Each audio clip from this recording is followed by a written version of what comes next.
What if you could walk into a house and immediately spot the damage that would cost you thousands to fix? And also the damage that's actually not really a big deal. I'm not a realtor, I'm a carpenter. I've built homes, I've sold homes, I've bought homes, and today I'm going to walk you through buying your first home the way I would if I were standing next to you during the walkthrough. If you enjoy these videos, let me know by hitting the like button. And if you know of someone else that would enjoy this video, please share it with them. Let's jump in. Okay, step one, obviously, get pre-approved for a loan. Now, this makes sense because you wouldn't walk into a store without knowing how much money you have to spend, right? You really need to know what your budget is and not only what your budget is, but what you're comfortable with. So when you go to get pre-approved, ask your friends and family and coworkers for referrals. Don't just Google lenders in my area because you never know what you're going to get. Word of mouth matters more than anything else in this industry, and the people who do a good job are going to get lots of business, and they're going to get lots of business from word of mouth. If you're a lender and you're difficult to work with, that's going to get around, and people are not going to be calling you, and people are not going to be referring you. But if you're easy to work with and you're helpful, then you will have more business than you can handle. So keep that in mind.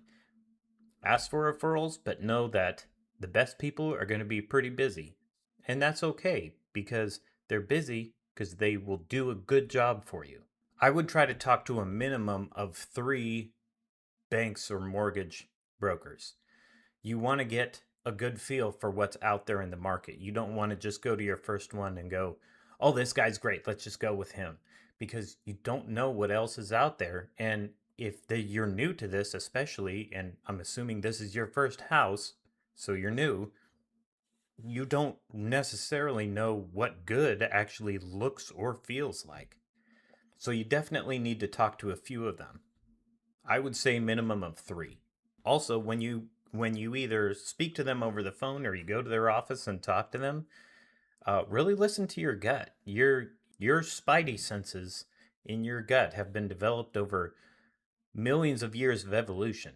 So pay attention to it. It's pretty good at reading body language and tone of voice and reactions to questions and so on, and it'll subtly tell you whether somebody's trustworthy or not. Now, could your gut check be wrong? Absolutely. It happens all the time. But generally speaking, it's more accurate than a lot of us really give it credit for. So, why is it so important that you get pre approved? Well, if you're dealing with a motivated seller and they give you, a 10-15% break on the price, you need to strike while the iron is hot. Like, you need to get that wrapped up quick before they change their mind. So you got to be locked and loaded and ready to pull the trigger when you find a house that you want to buy at a good price. So be prepared. Okay, step 2 is get a realtor. Now, the real estate industry as a whole has a lot of legal landmines and it has a lot of bureaucracy, and there's different ways that the industry or people in the industry will hose you if they can. There's there's not necessarily a ton. There's good people in the industry, but there's also a lot of shysters out there, sadly. So you get a realtor, and you get a good realtor specifically because you need somebody that's an advocate for you and somebody that's experienced that will fight for you. You don't need somebody to just unlock a house and say, this is the kitchen, this is the living room. You can tell that. You need, you're not stupid. Uh, you need somebody with experience that will fight for you. And that's what a good realtor does. So, again, just like with a lender, ask your friends, family, and coworkers for referrals because the good realtors, their name is going to get around and people are going to be more than happy to refer them.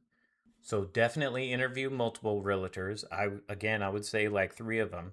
Look for somebody who has 10 plus years experience in real estate full time, not as a side hustle. A lot of people can say, oh, I've been doing real estate for 15 years. Yeah, they've been doing it casually and they've taken like year-long breaks in between, and they do it as a side hustle after their day job. That's not the kind of experience you want. You want somebody that's on the front lines and has been on the front lines for 10 years, because they are the ones that are really going to be able to know when somebody's BSing you and when somebody is actually open to negotiating. And even throughout the whole process, what's your gut check of your realtor? Do you feel that they're fighting for you? Or do you feel that they're just trying to get the deal closed so they can get their commission? You want, again, I can't say this enough. You want someone that fights for you. Also, you don't need realtors to go looking for homes and doing drive-bys and so on. You can do that on your own. I encourage you, look up properties on your own time, do drive-bys on your own time. You only need the realtor to physically be there to let you in the home so you can do an actual walkthrough and see how everything looks. And also, you need them when it comes time to draft paperwork, because there's a lot of forms, and there's a lot of forms that are local to your municipality, your city or county or state, and those can vary quite a bit. So a realtor, especially a good one, they'll know what forms you need right off the top of their head. Now, a little reality check. Realtors are commission based. So make sure that they earn that commission, but at the same time, be reasonable about it. Especially if they're a good realtor, if you call them a couple of nights in a row at 9 p.m., they might drop you as a client because they're like, look, I got more than enough business. I don't need this person who's harassing me and not respecting my time. So if you got a really good realtor, make sure to respect their time, but also, make sure they earn their commission. Make sure you're getting the expertise that you're paying for.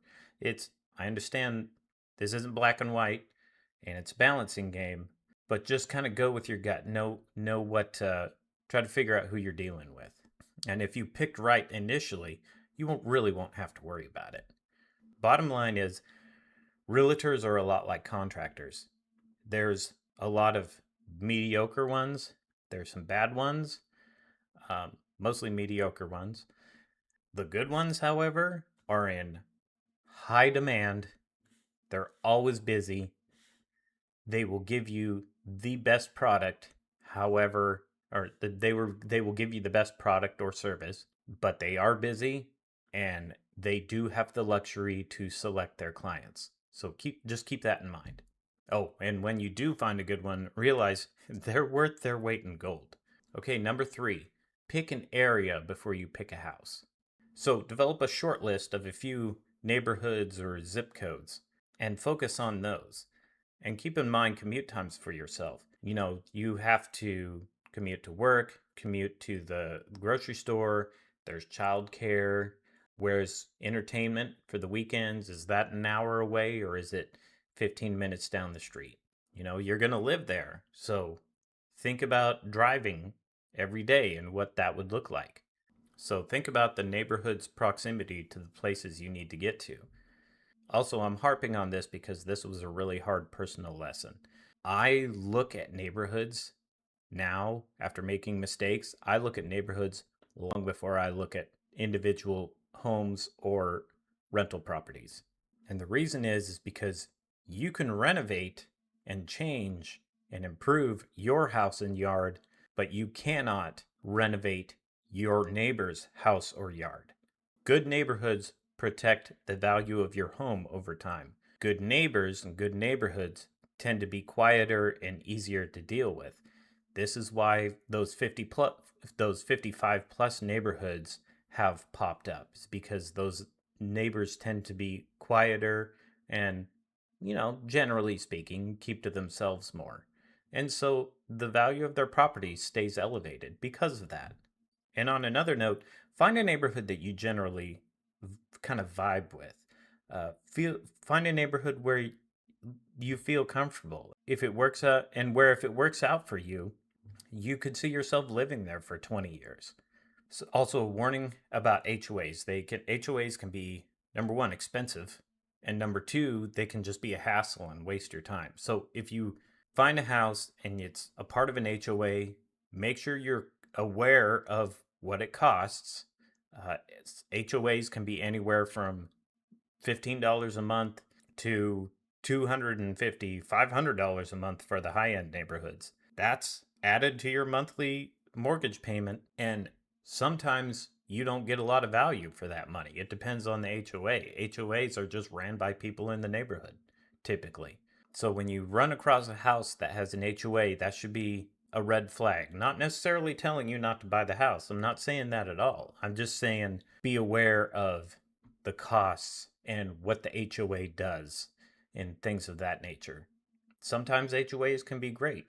And while we're on the subject of the neighborhood and the house and so on, make sure not to overextend yourself financially.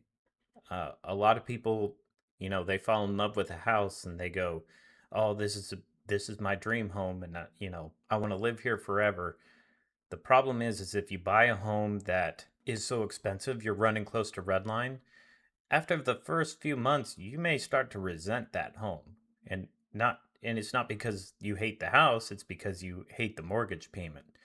So just think about that. What's my payment going to be? Am I comfortable with that long term? Make sure you're really thinking about that. Okay, the next part is the fun part, actually finding the house. Now, if you found a house, call your realtor, go do a walkthrough. Now, here's a little caveat: be aware that there's really good photographers out there. What I mean by that is sometimes you'll look at the pictures of a house online and the living room or the bedrooms will look huge. And then you go and see it in person and everything's cramped and not open and doesn't feel like you have a lot of room. The opposite can also be true. Sometimes you have really bad photographers and you look at pictures online of a house and the rooms look dark and cramped, and then you get there in person and they're light and plenty of space. This happens with kitchens too. A lot of times kitchens can look okay or fine in the picture, and then you go and see it in person and you walk in and you go, "Ooh, I wouldn't want to live in this house with this kitchen." So definitely don't fall in love with a house until you do the actual walkthrough. And I I think most of the time in a walkthrough you're going to be surprised. There's going to be at least a surprise, one surprise, two surprises somewhere during the walkthrough. Now, the next part we're going to go over is where my background as a contractor will really pay off for you. Let's talk about what me as a contractor, what I look at when I walk into a house. Number one, what's the age of the home? If it's older, could possibly be more deferred maintenance. There could be more large scale repairs that need to be done. However, the caveat to that, and I know this is kind of weird, new construction homes sometimes have surprises too, because maybe the contractor who built it didn't really care, was a little sloppy. So each home has kind of a new construction homes have kind of a settling period. And so, you know, something that's 5 to 10 years old is a good range. But again, first thing I want to know is when it was built, because that's going to tell me kind of the way it was built, what the codes were like at the time, and am I looking at big repairs coming up, like new roofs or things of that nature. Also, I'm looking for any cracks in the foundation. That can cause uneven floors or really significant cracks in the drywall. I'm not talking about your normal hairline cracks. That's normal as mud compresses or contracts and expands. I'm talking about significant cracks in drywall. If you have a crack in a foundation and the foundation's leaning at all, you have to jack that up and pour new concrete underneath, and that is expensive. So you want to avoid homes that need that sort of repair. Also, if you do get a crack in the foundation and the house starts leaning, that has cascading effects, meaning you got to fix the foundation, but also maybe some of the floor joists broke, and now you got to replace those. You got to replace subfloor. Maybe you got to replace studs in the wall. If the house was leaning bad enough, Maybe some of the plumbing broke and water got everywhere. That's worst case scenario, that you'd have to fix plumbing, floor joists, foundation, water damage, but it can happen. My point is, foundation cracks and damage and settling, that can be an expensive repair. So be on the lookout for that. Also, I'm going to look at the life of the roof that is left. Roofs can be expensive to replace. I paid about, in 2019, I paid $16,000 to replace the roof on my duplex. So it's not cheap. So you want to know, when was the last time the roof was replaced? How many years do I have left? Is it a 30-year roof and we're 10 years in? You probably got about 20 years left. Maybe a little bit less depending on what the weather is like in your area. So be cognizant of how much life is left in the roof. Also, did the owner maintain the home? Does it look like it's well maintained? If it looks like it's well maintained, it probably is. You're probably not going to have a lot of surprise repairs if it appears that the owner cared a lot about the house. If it appears that the owner did not care about the house, you could be in for some big surprises. Stick a red flag in that and go, okay, I might need to be on the lookout because it looks like the current owner doesn't care about the place. So be on the lookout for other repairs, or be on the lookout for big repairs that might have to be done, because it's probably got deferred maintenance. Also, I'm looking for uneven floors. And I'm not talking about uneven like the kitchen is tile and it transitions to vinyl planks in the living room or to carpet. I'm not talking about that kind of uneven. I'm talking about you walk in a room and the one side is kind of gently sloping down to the right or to the left. That is indicative of the soil washing away underneath the foundation, or a crack in the foundation, or something of that nature. So that's a big red flag if you see that. Also, water damage. That's another big one. Water tends to get into everything once a leak starts, and those repair costs can accumulate very quickly. Now, small surface stains aren't necessarily a problem, but big, large stains, or stains that look like they've been there for a while and look like they may have worked themselves into the subfloor or into the floor joists underneath the subfloor or into the studs in the wall, that's going to be expensive. So look at how big the water stain is, where it's at. Does it look like it's been there a long time, or it just came and went really fast? Also, water stains around like bathroom faucets and kitchen faucets, that's kind of normal. Just make sure it doesn't look like the water has worked its way into the wall studs or into the cabinets. I'm also looking for mold. That's the next one I'd look for. Mold is not only can be a large health hazard, but it's also a pain in the butt to fix. And it's usually caused by poor airflow throughout the house, because air has to be able to circulate in a house, and people often say the house needs to breathe, which is a good way to think about it. To properly address a mold problem in a house, you often need to consult a professional, and that can be expensive. But also, after the professional gets rid of the mold problem, you have to fix the airflow problem to make sure that the mold doesn't return.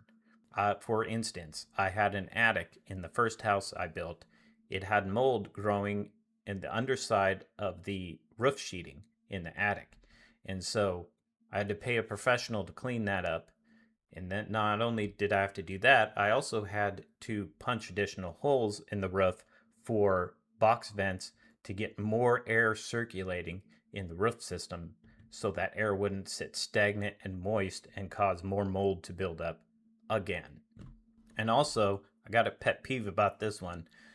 Ridge venting is better than box vents any day of the week, if you ask me. If your roof is set up for it, like it's a standard roof with gables on either end of it.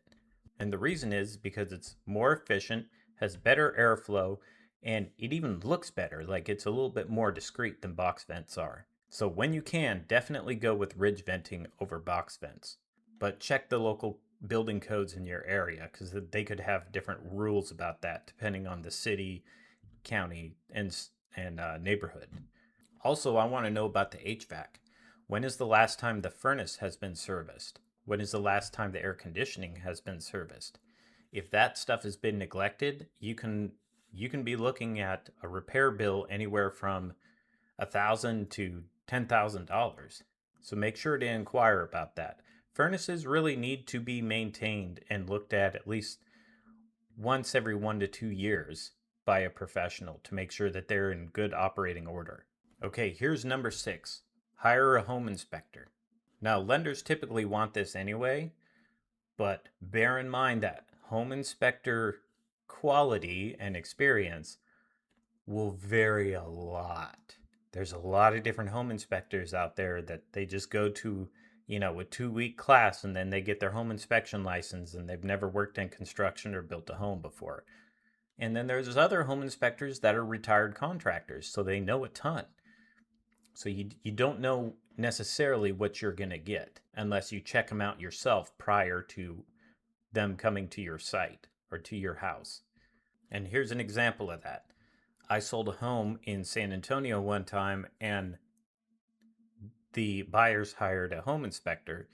He came in and he wrote a long paragraph about how I need to caulk the nail heads on the roof, which is, I mean, you can do it, but it's not really a thing. Normally they have nails with little rubber washers. If a nail will be exposed on a roof and you hire a good roofer, they're going to use those nails with little rubber washers. They're not going to just slap some tar caulk on there and call it good. But anyway, he was obsessing about that, wrote a big long paragraph about it. But the funny part is the whole right side of the wooden fence had fallen down, and I had it scheduled to be repaired, but it just hadn't been repaired yet. He didn't write anything about that. It's like, dude, there's the wooden fence is down, and you're obsessing about caulk on nail heads. What are you doing? Anyway, bottom line, I think home inspectors are worth it just for your peace of mind and an extra set of eyes on the place. Just know that they're not necessarily the end all be all and they don't know everything. And there's stuff that they'll miss because they're human. Now, the next item you'll come up against in the process is the appraisal. Now, the lenders always require appraisals before they fund the loan. However, be cognizant that your appraiser works for the bank. Your appraiser does not work for you. Yes, you will have to pay the fee. They might roll it into your loan, but the appraiser works for the bank. And because of that, the appraisal for the home you want to purchase may come in a little higher or too low, depending on, and they say they don't do this, but they do, depending on whether or not the bank wants to lend on that type of house at this time, this year, or for this quarter, or whatever. The bank has their own priorities. And so your appraisal generally will be accurate, but might not be totally accurate because of this. But if this happens where your appraisal comes in too low, talk to your realtor because you picked a really good one with 10 plus years experience. Talk to your realtor. They'll know what to do. They'll know how to respond, and they'll be able to walk you through the process. The next thing I want to talk about is once you find the place and you go through the inspections and you go through all this time spent on this property, don't be discouraged if you have to walk away. If the numbers don't work out, if the appraisal comes in too low, if you find a repair that needs to be done and you ask the seller to repair it and they don't want to, don't be afraid to walk away. There's always another one. It's okay. You might have your heart set on this one and it doesn't work out. And, I really feel bad when that happens. But the fact is there's always another one out there for you. So don't think this particular one is the end all be all. Remember, it's better to walk away than go through with the purchase of a property that drains your time, money, and energy for years. You're going to be much happier if you just walk away. Also, the next thing I want to foot stomp is trust and lean on your advisors, which is why I encourage you to be very selective when you choose one. Be very picky about your realtor and lender. They can really make or break your entire experience purchasing a home.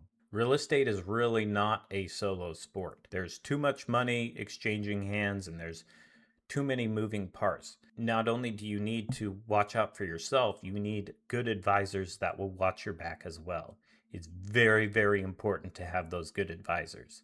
Those good advisors will take what are landmines in this industry and smooth out the entire process and help you navigate around all those landmines.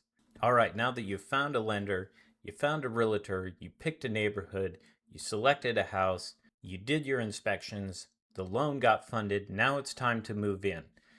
Now, what I would say is if you're moving yourself, take it one day at a time. Don't get too stressed out and cause yourself unnecessary stress and anxiety. Just take it one day at a time. If you just put your head down and you just bulldoze on through, you'll get it done.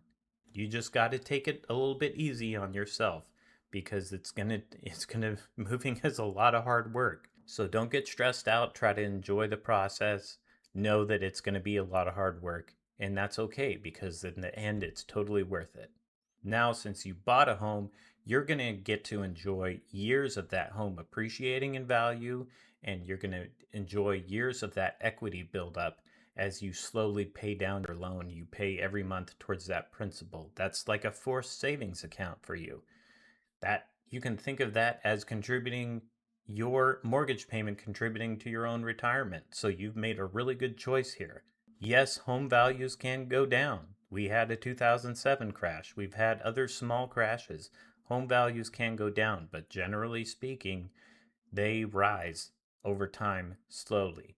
Not saying that, again, not saying they can't dip. That does happen. However, generally speaking, they rise over time and they are a hedge against inflation, which, if you're a middle class person like I am, that's one of our biggest enemies is inflation. Now, if you want to hear the story of how I bought my first house, which was a duplex because I was house hacking, go ahead and click here. And if this video brought you any new ideas or really helped anything really click or get locked in or helped in any way whatsoever, let me know by leaving a like. Thanks, and I'll see you in the next one.